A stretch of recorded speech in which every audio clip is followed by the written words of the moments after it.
A nation that ignores the sea signs its own security certificate in disappearing ink. These words were written for India almost 75 years ago. At independence, our dangers were on land, our fears were on land, and focus also stayed on land. And yet, our future has always been at sea. In just the first 25 years after independence, the Indian Navy transformed from a modest coastal force to a confident maritime power, ready to shape history. How did that happen? Who drove the change? And how did the Navy prepare for a moment that would come in 1971? A moment that would change South Asia forever. Welcome to part one of our special trilogy, The Evolution of the Indian Navy. And joining us once again, a man who has studied, lived, and shaped this story, Captain Sarabjit Singh Parmar.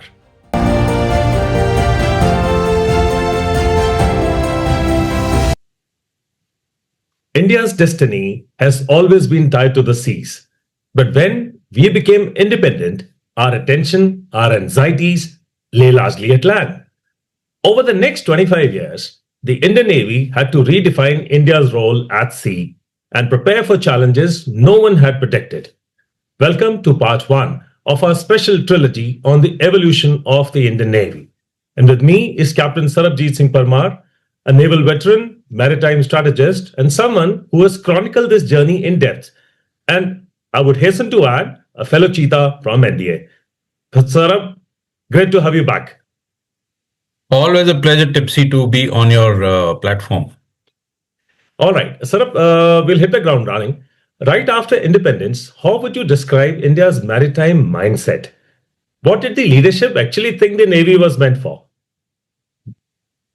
So before we delve into that, we must understand that coming from what we were once a maritime nation, we had trade with across the region, and then of course we got conquered by the sea. And the rest, as they say, is history. But let me point out to a fact that there was a maritime thought process, and I would like to get the viewers on board and introduce them to a gentleman called Sardar K.M. Panikkar, who was one of India's foremost maritime strategists and thinkers at that point in time. And in 1946, he published a book on India and the Indian Ocean. It's a very thin book, makes interesting reading, and for anybody who wants to learn about the time period of around independence and the importance of the Indian Ocean, it's a good book to read. But I like to quote from that book of his, and he says, "It's an obvious fact to any student of history that India's security lies on the Indian Ocean. That without a well-considered and effective naval policy, India's position in the world will be weak, dependent on others, and a freedom at the mercy of any country capable of controlling the Indian Ocean.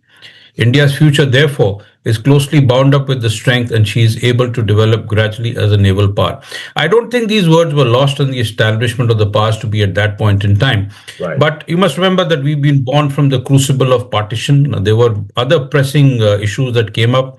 One was immediately on independence, we entered into a conflict with Pakistan in Jammu and Kashmir, which is still ongoing in many ways. And so therefore the focus went on to what is called the continental shift, which was required at that point in time. And although there was an understanding of the need for a naval power, now remember there is something called naval power and then the term sea power, and now we call it maritime power, which indicates the evolution of India's and the globe's and then the global community's thought process. But at that point in time in partition, there were pressing issues that faced the government in power in the country. One was the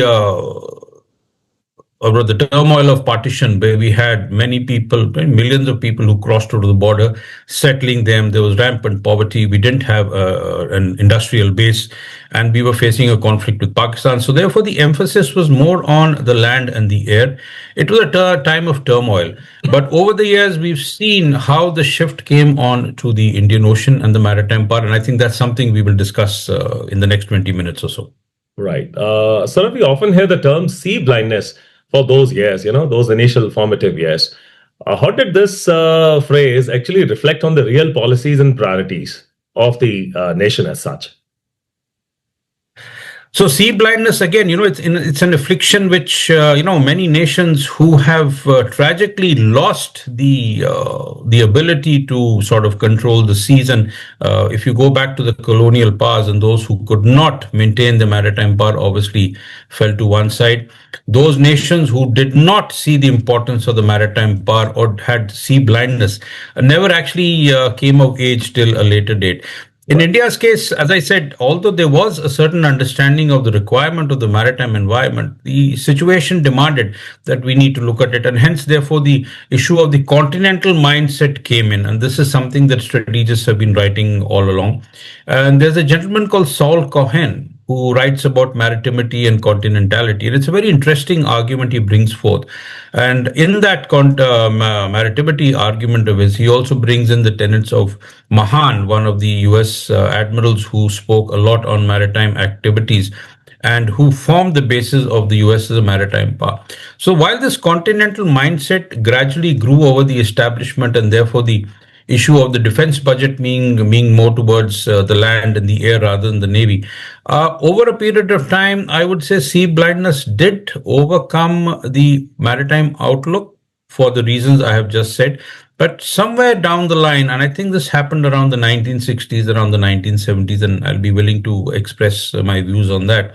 There was a slow turn towards the maritime domain. And today we see that I would like to say the sea blindness is almost over. You see the vigor with which the government, central government and state governments are looking at the maritime domain in establishing shipyards, the importance of shipping, and the number of naval ships that our own shipyards are churning out. It's a tremendous changeover. So sea blindness, I think, is a past. You could put it in the past tense, and we look forward to maritimity and India's growth as a maritime power. Excellent. Let's begin with what we inherited in 1947. What kind of a navy did India start with in terms of ships, roles, and overall capability? Well, to be honest with you, Tipsy, it was quite a dismal lineup. And do remember that at the time of partition, one third went to Pakistan, two thirds stayed with us. So what did we have in 1947? We had two frigates, four sloops, maybe a handful of corvettes, six. We had certain minesweepers, and we had survey vessels. So you remember the survey factor has been important from the time of partition, and today we see our survey ships carrying out service for many nations. And we had trawlers, and we had motor launches, harbor defense motor launches. We had a tanker. Nothing to boast about. Basically, it was more of a coastal navy, and this was a mindset that was brought in by the British. And there's a certain committee that they formed towards the end of World War II, based on which they looked at the Royal Indian Navy at just being a coastal defense, holding fort till the time imperial forces arrived. And we can discuss that a little bit more detail later on. But we had a number of landing craft. And, it'll be surprising to note that many people may not be aware of this, that way back in October and November 1947, these landing craft were used for an amphibious operation on Junagadh to get Junagadh, the princely state of Junagadh, into the Republic of India. So we have been active, nothing great to boast about, but I think we've come a long way since then. Exactly. As I understand, there was early clarity on four roles for the Navy, coastal Navy, as you term it: securing shipping, sea lines, preventing landings, and supporting the army. How crucial was that clarity for a young nation? So I think a lot of that goes, to the British admirals who were the commanders in chief of the Royal Indian Navy at the time of independence, and of course their staff. Now the beauty of it is that the staff officers who worked for these admirals or the CNCs owed their allegiance to the admiral and not the admiralty. So these commanders in chief, and I would like to name them, especially Rear Admiral Hall and Vice Admiral Edward Parry, they also included Indian officers in the planning part, and these Indian officers went on to head the Navy, and therefore we had a number of plans in mind. So they came out with four roles of the Navy based on which certain force levels were looked at. And as you rightly said, the first was to safeguard Indian shipping.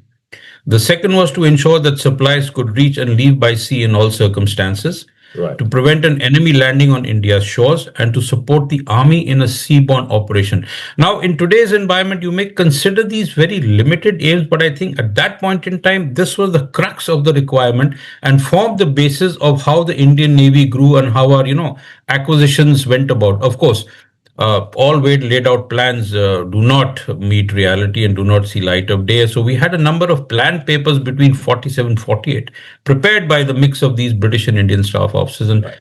there Right. were some factors that did not prevent, the Indian Navy from expanding or perhaps not being able to meet the four roles laid for the Navy. But the thought process was in place. As I look down the role of honor, interestingly, the first two chiefs of the Indian Navy both were British, and they ensured a very strong India-centric maritime foundation. What future direction did they help set these two chiefs? So basically, they looked at the Royal Indian Navy growing of age and modernization taking place, and when you looked at the 10-year plans for expansion formulated in end of 1947, based on the inputs from these admirals and their staff, we were actually looking at two fleets that were based around light fleet carriers, with an increase to four aircraft carriers by 1968. So the thought process Okay. of having aircraft carriers as the central part of the Royal Indian Navy was put into place. And if you look back in history, we should be crossing the number to three carriers, not light fleet carriers envisaged, but carriers that have a potent punch and, of course, can enforce the roles of the Indian Navy as we see today. So this was a great base that was laid out. Of course, it took time before we could get the first aircraft carrier, and that was 1961.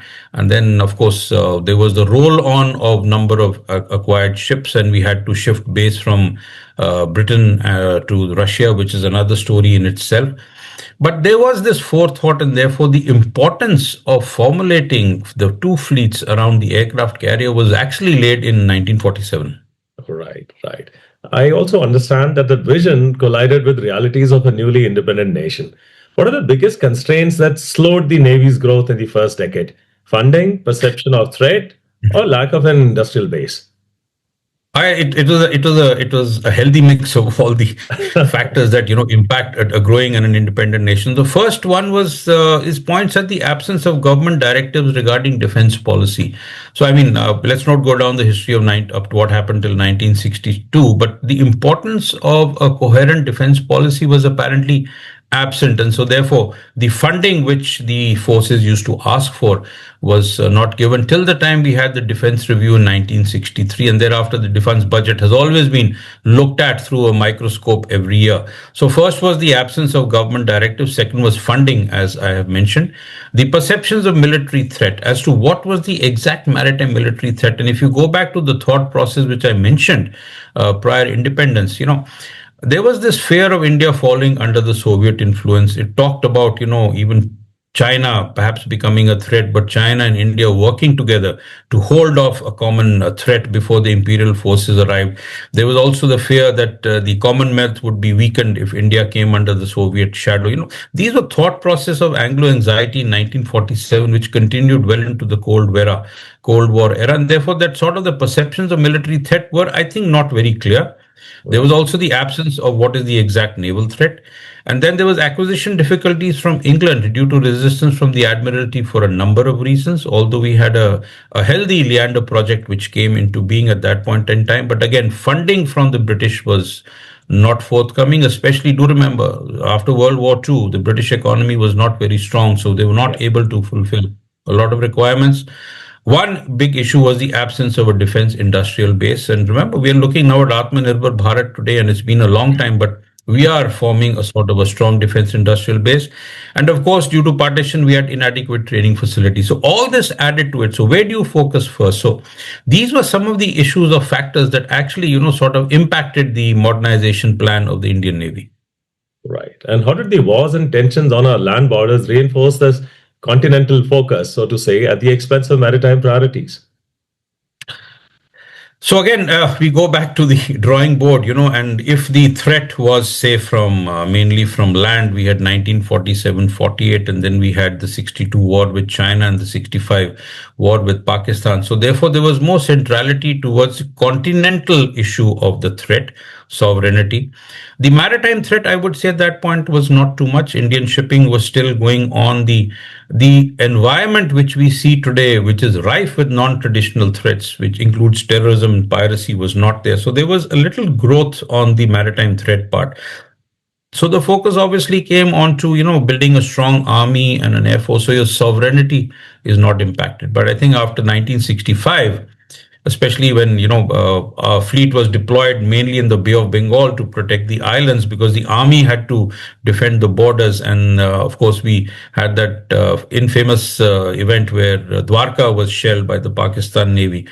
There was a realization that we now need to look more at the maritime front, and therefore I think it's after the 65 war and our bonhomie with the Soviet Union and the ability of Soviet Union to give us what we want, and therefore I think it's every nation's right to acquire what it feels it can afford and what is good for its national interests. And therefore in the Cold War era, I think it was an important turning point for India, where we started looking at Soviet acquisitions for building our maritime power. Right. And, still, despite all this, important milestones kept coming, Sarab. By 1961, Indian Navy had INS Vikrant, and a very, very respectable fleet at that. And how significant was Vikrant? Not just as a platform, but as a symbol of India's intent at sea. So when we look at the formulation of any potent navy, and when you look at the doctrinal aspect, so one of the main aspects is sea control. It's what the Air Force calls an favorable air situation, and I think the Army terminology, do correct me if I'm wrong, is called domination of an area, or whatever you call Area it, so that area domination. Thank you so much. Is so that you have maximum freedom to conduct your operations with minimum interference from the enemy. So if the Indian Navy, and do remember, I did mention that the founding fathers of the Indian Navy looked at two fleets which were carrier based. Yes. And it is said that in terms of a crisis, the US President's first question is, where is the nearest carrier strike group? It is a potent force. Yes. It enables you to establish sea control so that you can operate with relative impunity or with more relative freedom with minimum interference from the adversary. And I think 1971 was the turning point where Vikrant, operating with the fleet in the Bay of Bengal, we actually blockaded Dhaka. Right. The fleet air arm carried out air attacks along in tandem with the Air Force, and therefore the presence of a carrier means a lot. There is an argument saying that it is a target, but then everything becomes a target. And it's not that the carrier is a sitting duck. It has its own self-defenses. It has its own protective element. I think a lot like what you may call a combined arms at sea, Tipsy, if that is the right word. With That'll be a good. So that's a parallel I can draw. So the importance of the carrier cannot be done away with, especially if you want to be a maritime power of merit. Absolutely. Interestingly, I'm doing another episode on INS Virat, wherein we bring out all the dominant abilities, right, of area domination, and what impact does it have on an ongoing war, and the kind of deterrence that it poses to a war which is impending. All right. Since you mentioned 1965 onwards, there was a major shift from the British platforms to the Soviet Union. How did this shape the doctrine and capability of now the modern Indian Navy? So the induction of technology at that point in time, and the Soviet Union, I'm using the old term because it's before the collapse of USSR, actually gave us what we wanted. So we started off with ASW anti-submarine warfare ships, what we call the Kadmat class, which are now in a new avatar, and we are manufacturing them with around 80% indigenous content. Because Pakistan had submarines, we didn't have. Our first submarine, I think if I remember, came in 72 or 73. And so therefore we needed a credible anti-submarine warfare force. We got those in. Then we went ahead and got in the tenders, the submarine tender, the submarines. We also started looking at destroyers, and the famous are the Rana class and the Ranvijay class, which I was fortunate to have been a midshipman on INS Ranjit in 1987. Very potent weapons, and actually had a lot of punch which was there. So it was the technology that actually helped us, and the Soviet Union was willing to give us what we want, including training modules, including setting up support infrastructure. But you remember, there was still a warm relationship with Britain, and the Leander project, which ended up in the first frigate INS Nilgiri being commissioned in 1971, was also on. So we had to follow a balanced path of approach of not to let the Leander project, which was mainly due to the financial issues which I mentioned earlier of Britain was unable to provide, got delayed. So we had to balance this. So the West was worried that the Leander project should not, go towards the Soviets, and the Soviet Union was also a little worried that, our assets should not.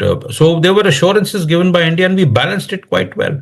So the induction of this new technology, including, MR aircraft like the IL-38 and the Tu-142, greatly enhanced our surveillance capability. Right. In fact, it is said the Tu-142 had enough endurance to go to Africa, do a sortie, and come back. So our maritime footprint actually increased. Excellent. You mentioned a little about the submarines that we, took over from the Soviet Union, and we know how essential they are for any navy, any modern navy. Yet their induction, I'm told, was pretty slow in the Indian Navy. Is that a statement on the challenge of aligning strategy with budgets? Well, I think it was a mixture because, first of all, you must remember that language was an issue, and the selection, and it takes time. And remember that we had never operated submarines earlier. Right. We have operated carriers in the sense that a lot of our officers and men during World War II have served on, the Royal Naval ships, including the carrier. So inclusion of the carrier in our concept of operations was sort of natural. With submarines, it takes time. You have to understand, you got to operate them. There was issues of language, translation, training. It took time. So funding has always been a problem. Yes, I agree on that totally. Funding has always been a problem.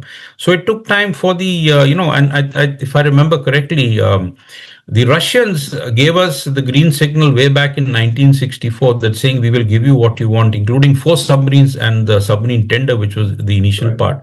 Right. But we signed the project only in 1965. It takes that much time. And that point in time, Foxtrot class submarines were a potent force. And so time, translation, money, training, it all takes time. You need, and then of course your concept about operations needs to be developed. And therefore that was the time limit. But now we are operating submarines, and then of course brings in the doctrinal concept of sea denial. Right. So the Navy adopted both sea control with the carrier and sea denial with the submarines. All right. We're talking about the decade of the 60s, 1960s. Towards the later part of the decade, something changed in the, as far as the Indian maritime doctrine is concerned. India, apparently started thinking bigger. How did the idea of 2 operational fleets, one on each seaboard, enable India to do what is not possible before, and how did this thought process come about? So there was a recognized gap, and if you remember 1965, what I mentioned that we had one fleet which was Bombay-based called India Fleet. Right. And India Fleet was told to operate in the Bay of Bengal, especially because protection to the Andaman and Nicobar Islands, and of course Indonesia's threat that they would also take over the islands, and the claim that was Indonesian territory. Right. So there was a gap. And if you go back to the drawing boards where it was envisaged 2 fleets way back in 1947, so the Eastern Fleet actually came of age just before the 1971 war. Right. It was set up. Right. So you can imagine it's like a new raising, that you have a new raising and you walk straight into conflict. And the carrier was shifted to the East Coast for certain operational and strategic reasons, which actually worked out quite well. So this void got filled up in 1971, actually, and we also looked at in fact, the Visakhapatnam port was developed with the help of the Soviet Union. And of course, there was a lot of angst due to the Cold War that it's a Russian base, which is obviously incorrect. But if you look at Vizag today, it's one of the most advanced ports in the world. And therefore, it provides, now I would say that Vizag is the place from where we are looking at the Indo-Pacific. Let's forget the Bay of Bengal. Okay. So the maritime footprint has increased. Right. Sir, was there a very specific, definable moment in history when we moved from purely defensive coastal thinking of 1947 to planning for a sea control, sea denial, and offensive reach, that kind of a navy? So I know, so I can give you the example of the 1971 war where the Navy actually came of age and we were bloodied in combat. And I think the best example I can give you is the innovative use of the missile boats which we had got from the Soviet Union, which Right, launched the attack on Karachi. So right. as per the, if I remember correctly, as per the Soviet doctrine, these missile boats were meant for defensive purposes or coastal defense. But out of the box thinking that has been, I think, the way the Navy has always looked at the maritime domain. We towed those boats up, set them free, they launched their missiles and raced back. And as they say, the rest is history. So we have changed from a defensive posture to an aggressive posture. And what we did in the Bay of Bengal, as I mentioned earlier, is indicative that we did not let West Pakistan reinforce East Pakistan. Plus, we impacted their oil refineries, and a nation's ability to fight depends a lot on its supplies.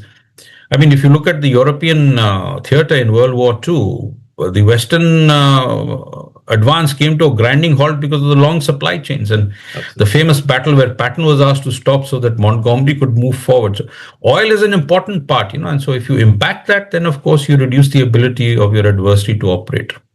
Absolutely. You will not ask you any further details on, the interesting facts that you're bringing out because I'll be stealing the thunder of my own episode 2 of the trilogy. So we'll move on from there. Let's talk about strategic thought. The ideas shaping the Navy today.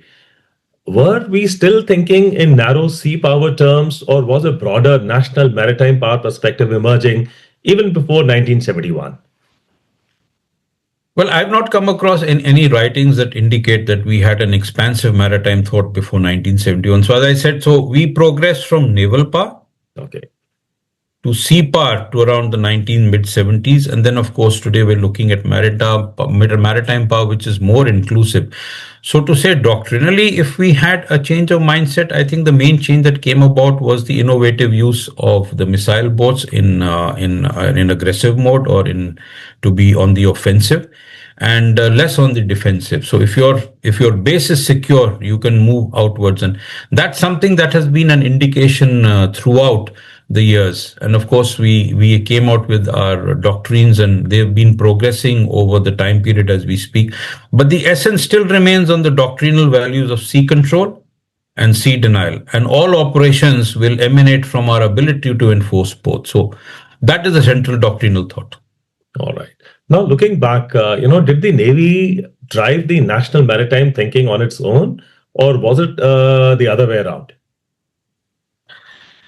So as far as the naval power part is concerned and the sea power part is concerned, the Navy has been pushing for a long time, and we've had a lot of charismatic admirals who actually pushed through.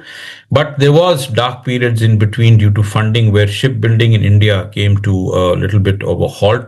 I mean, some people call it the dark ages insofar as naval shipbuilding is concerned. But I think with the advent of the ability to commission ships, starting, as I said, from INS Nilgiri in 1971, to the current phase where we have around, I think, 60 odd ships under construction in naval shipyards, the push has been there. But the awakening for looking at the maritime domain as a means of improving the prosperity of the nation has come over a period of deep thought. And today we have many institutions and ministries that cross areas and look at the maritime domain not only as a means of, say, warfare, but also as a means of economics and trade. Right, right. Now, if you can summarize the period between 47 and 71, and we look back at it, did India manage to balance land and maritime priorities well enough, or did the ocean still take the back seat in this period? So I would say that they did remain as second fiddle for a long period of time, but the turning point came towards, I think, at the end of 1962 when we had the 1963 Defense Review. There are many writings available to that, and the defense budget was increased. And there was an understanding there will be a requirement of the Navy also to get involved. 65 was, it's not that the Navy didn't get involved. We did a lot of stuff. I mean, we defended, we looked at the Bay of Bengal, ensured a security blanket there so that the focus was all on the land and the air front out there. And then, of course, it's we our naval assets did participate in 1965 war also. I mean, we had our the fighter aircraft from the carrier were also, sort of based up front, including the MR aircraft. So it's and including the surveyors, they did a tremendous job. Even in Kargil, they have participated in mapping the areas and all. So there has always been a naval element in that. But I think the turning point came after 65 when it was sort of understood that we do need a potent navy. Navy. All right. Sarab, in just 24 years, the Indian Navy has evolved from a coastal escort force, just to steal your words, to one capable of shaping outcomes across the Indian Ocean. And all of that groundwork sets the stage for its defining moment. By 1971, what was fundamentally different about the Indian Navy's confidence and readiness? I think it was the induction of technology, the confidence that we would be able to deliver, and I think we were actually biting at the bit that come on, give us a chance. We need to, it's like a boxer that you don't let to enter in the ring, Right. and given that chance, I think the Indian Navy actually proved itself. We surprised a lot of nations with the manner in which we operated. I don't think they expected us to suddenly grow into a maritime power of merit, and thereafter. Well, we've been looked upon as a stabilizing force. We are what is called the first preferred security partner and first responder. And therefore, in all domains, whether it is deterrence, conflict, we've actually evolved quite a bit. And so there was that defining moment. And I think given a chance, each service and each, maritime agency will rise to the occasion. And the Indian Navy has been doing it continuously. Captain Parmar, it only leaves me to say thank you so very much for the remarkable perspective that you've given for the period between 1947 and 71. Of course, we would request you to join us for the second episode to throw some light on the 71 war itself. Thank you so very much. Thanks, Tipsy. Always an honor and privilege being on your platform. See you soon. Thank you. And thank you all for watching. Join us in part 2, where we dive into the 71 war, planning, innovation, and the decisive role the Navy played in shaping history. Don't miss it. And that brings me to 3 key takeaways from today's episode. Takeaway number 1. India's maritime rise wasn't an accident. It was a strategic choice. From day one, the Navy pushed for a far-sighted blue water vision, even when the nation was consumed by continental challenges. Number 2, capability grew slowly, but direction never wavered. Despite limited budgets, wars on land, and acquisition hurdles, the Navy steadily built the platforms and doctrines that became the foundation of modern maritime power. And number 3, by the late 1960s, the mindset had already shifted to sea control and forward action. The stage was set for 1971, when preparation, technology, and strategic maritime thinking would finally converge in combat. In less than 25 years after independence, the Indian Navy moved from the fringes of national security to the front lines of India's maritime destiny. A continental nation slowly rediscovered its oceanic identity and built the confidence to act on it. That preparation, that vision, and that shift in mindset all came to a defining moment in 1971. In our next episode, we go into the war itself, the planning, the bold innovation, the missile boats that rewrote naval warfare, and the decisive impact that changed the course of entire South Asia. Thank you for joining us on this journey. This is the evolution of the Indian Navy, Episode 1, only on Tipsy Talks. See you in part 2. Till then, stay focused, stay stable, and as always, stay thoda sa tipsy. Jai Hind.